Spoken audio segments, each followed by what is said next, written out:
A pleasant day to each and everyone, and most especially to you, sir. So, I am Eric Coyamlao, and I am your reporter for today's video. So, for today, I will discuss about the pragmatic principles and theories. So, pragmatic principles and theories are a fascinating area of study. They delve into the ways in which context influences the interpretation of meaning in communication.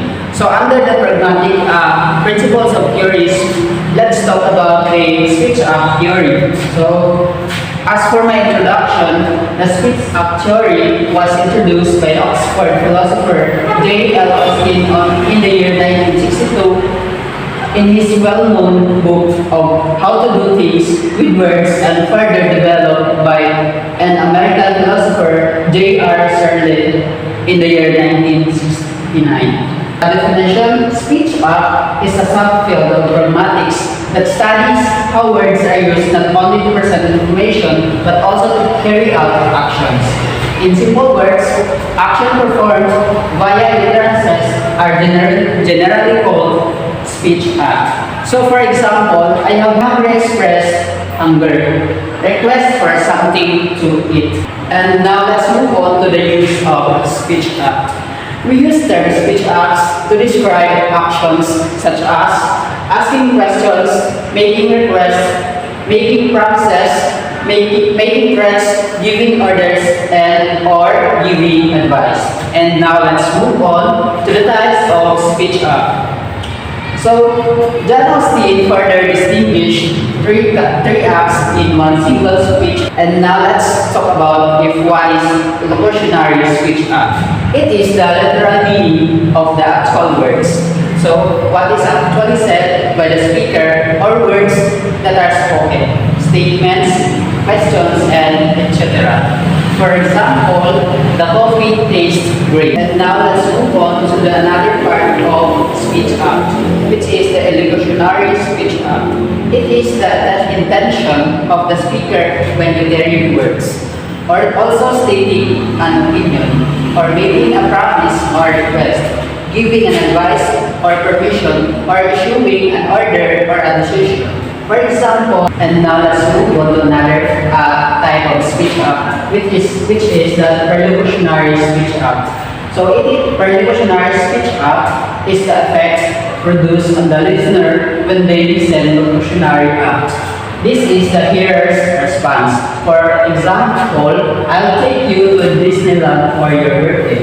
So the hearer jumps and down with joy. Is happy here. So locutionary act referring to the temperature. For a locutionary act, request for someone to turn on the air conditioning. So for the locutionary act, someone getting up and turning on the air conditioner. So let's move on now to the series 5 locutionary points. So series 1 is locutionary acts into 5 basic types. And those are first, directive, second, communicative, third, representative, fourth, declarative, and the last one is expressive. So let's talk about if one is directive. So directive is the speaker tries to make the hearer to do something. Ask, order, command, request, demand, pray, invite, or etc. It means that the speaker wants the hearer to do what the speaker wants. For example, give me your pen. And let's move on to number 2, which is the commissive. So the speaker commits himself or herself to do something in the future. Is either promise, plan, offer tricks, or etc. So it means that the speaker commits to the listener. For example, I'm going to the court tomorrow. I promise to exercise every day.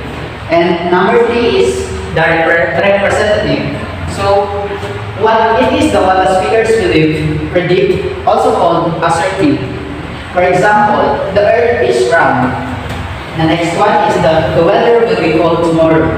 Second to the last, which is the declarative. It is the statements that change the situations immediately within the context. In order to perform a declarative properly, the speaker has to have a special institutional role or power in a specific context. For example, is you are hired. And the last one is the expressive. It is the utterances used to express the emotional state of the speaker. It's either apologies, complaint, thanks, or compliments. For example, I'm sorry for being late. And now let's move on to another theory, which is the Grice's cooperative principle. So cooperative principle is the idea that people cooperate with each other in conversing and generalized by H.P. Grice on year 1975 as the cooperative principle. So Grice says that when we communicate, we assume without realizing it that we and the people we are talking to will be conversationally cooperative. We will cooperate to achieve mutual conversational ends. So there are four maxims under this general principle. So we have Grice identified the cooperative principle as a supreme principle in 1989 that he generalized from four conversational maxims. He claimed discourse participants ordinarily follow.